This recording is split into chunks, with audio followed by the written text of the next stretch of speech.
আসসালামু আলাইকুম। আবারও একটি রেসিপি নিয়ে হাজির হয়েছি। চটজলদি রেসিপি, সকাল বিকেলের টিফিনে এবং বাচ্চাদের স্কুলের টিফিনে খুব সহজভাবে মজাদার আলুর এই নাস্তাটি তৈরি করে নিতে পারেন। বাচ্চা থেকে বড় সবার ভালো লাগবে। প্রথমে আমি 3টা আলু চামড়া ছাড়িয়ে নিয়েছি। তারপর একদম ব্লেন্ডারে একটা গ্রেটার দিয়ে ভালো করে গ্রেট করে নিয়েছি। তারপরে পানি দিয়ে পরিষ্কার করে ধুয়ে নিয়েছি। এরপরে কড়াইতে পরিমাণ মতো তেল দিয়েছি। তেলটা একটু গরম হওয়া পর্যন্ত অপেক্ষা করব। তেল যখন গরম হয়ে আসবে তখন তেলে দিয়ে দিয়েছি একটা রসুন কুচি। এই পর্যায়ে রসুনটা আমি ভালোভাবে একটু লালচে লালচে করে ভেজে নেব। রসুনটা লালচে লালচে করে ভাজা হয়ে যাওয়ার পরে অ্যাড করব একটা মিডিয়াম সাইজের পেঁয়াজ কুচি দিয়ে ভালো মতো এই পর্যায়ে পেঁয়াজটা একটু লালচে লালচে করে ভেজে নেব। লালচে লালচে করে পেঁয়াজটা ভাজা হয়ে যাওয়ার পরে অ্যাড করব 1 চামচ রসুন বাটা।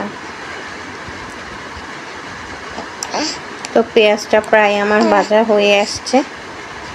এখন দিয়ে দিচ্ছি 1 চামচ রসুন বাটা, 1 চা চামচ। তারপর দিয়ে দিলাম গ্রেটার দিয়ে গ্রেট করে রাখা আলুগুলো। এবার একটু উল্টে পাল্টে নেড়ে চেড়ে দিচ্ছি যাতে করে কড়াইতে লেগে যাওয়ার জন্য কোনো চান্স না থাকে। এবার দিয়ে দিলাম 1 চামচ মরিচের গুঁড়া, 1 চামচ হলুদের গুঁড়া এবং 1 চামচ গরম মশলা গুঁড়া। দিয়ে দিলাম স্বাদ মতো লবণ। সবগুলো উপকরণ দিয়ে আলুর সাথে আবার ভালোভাবে মিক্স করে নিচ্ছি। ভালোভাবে নেড়ে চেড়ে মিক্স করে নিচ্ছি। এই পর্যায়ে একটু ভালো করে সময় নিয়ে আমি আলুগুলো ভেজে নিব 80%। আলুগুলো যখন 80% সেদ্ধ হয়ে যাবে তখন 1 কাপ পরিমাণ পানি অ্যাড করব। আর হ্যাঁ, 1 কাপ পানি অ্যাড করলে আটার পরিমাণ 1 কাপ দিবেন। 1.5 কাপ পানি অ্যাড করলে আটা 1.5 কাপ দিবেন। তো আমার আলুগুলো সিদ্ধ হয়ে এসেছে। দিয়ে দিলাম আমি 1 কাপ পরিমাণে পানি ফোটা পর্যন্ত অপেক্ষা করতে হবে না। এই পর্যায়ে আমি চুলার হিটটা লো হিট করে দিয়েছি এবং দিয়ে দিয়েছি 1 কাপ পরিমাণে আটা।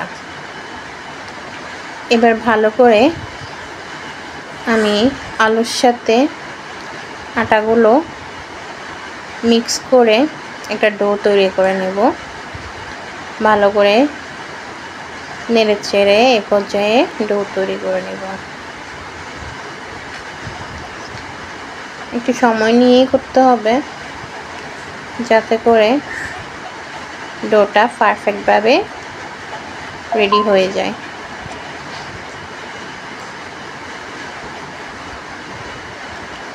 ডোটা যখন কড়াই থেকে উঠে আসবে তখন বুঝবেন হয়ে গেছে। আমার ডোটা হয়ে গেছে, আমি নামিয়ে নিয়েছি এবং একটু গরম থাকতে থাকতে আমি মুছে নিচ্ছি হাত দিয়ে মুছে নেওয়ার পরে ডোটা একদম সফট একটা ডো হয়ে যাবে। তারপর আমি নিয়ে নিচ্ছি একটা পিড়া বেলুনি চাকি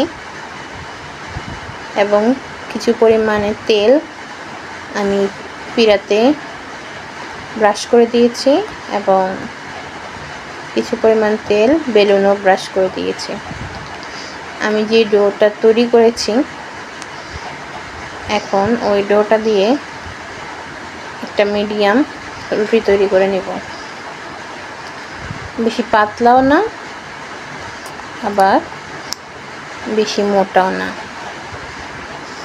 আপনারা ভিডিওতে দেখে বুঝতে পারতেছেন। এরকম একটা রুটি শেপে করে নেব। তারপর চারপাশ থেকে বাড়তি অংশগুলা আমি কেটে নিব। 4 কোণার একটা শেপ দিব যাতে নাস্তাটা দেখতে সুন্দর একটা শেপ হয়। এজন্য আমি বাড়তি যে 4-5টা আছে ওই বাড়তি 4-5টা কেটে সরিয়ে নিয়েছি। 4 কোণার একটা শেপের নাস্তা হয়ে গেল। এখন আমি মাঝখান বরাবর আবার একবার কেটে নিয়েছি। আবার মাঝখান বরাবর কেটে নিয়েছি। তা আপনারা ভিডিওতে দেখে বুঝতে পারছেন। তারপর মাঝখান বরাবর আড়াআড়ি করে কেটে নিয়ে 3 কোণার একটা শেপ দিয়ে দিয়েছি নাস্তাগুলোতে। এবং কিছু নাস্তা আমি 4 কোণা রেখেছি।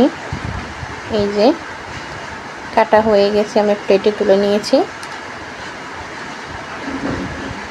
তারপর বাকি যে ডোগুলো ছিল ওই ডো দিয়ে আমি আরেকটা রুটি বানিয়ে নিয়েছি।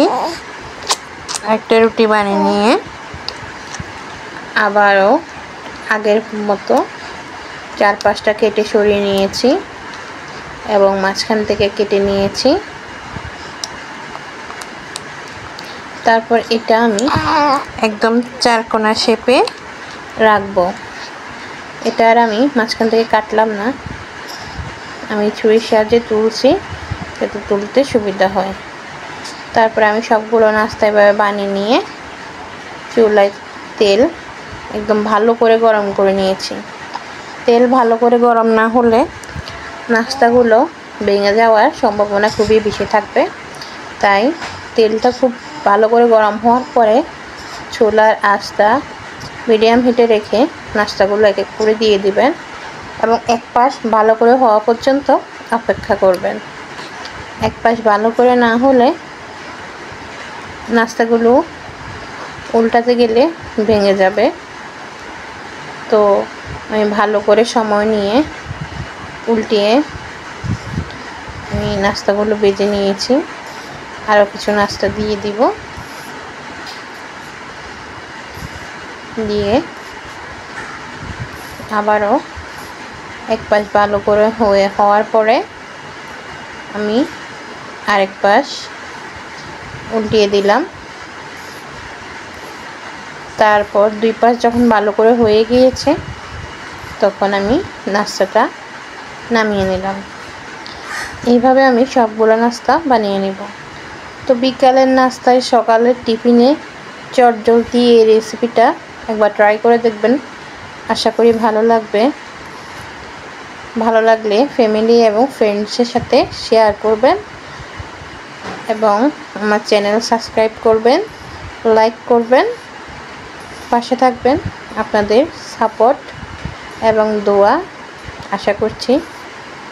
সাপোর্ট করবেন, দোয়া করবেন। আজকে এই পর্যন্ত।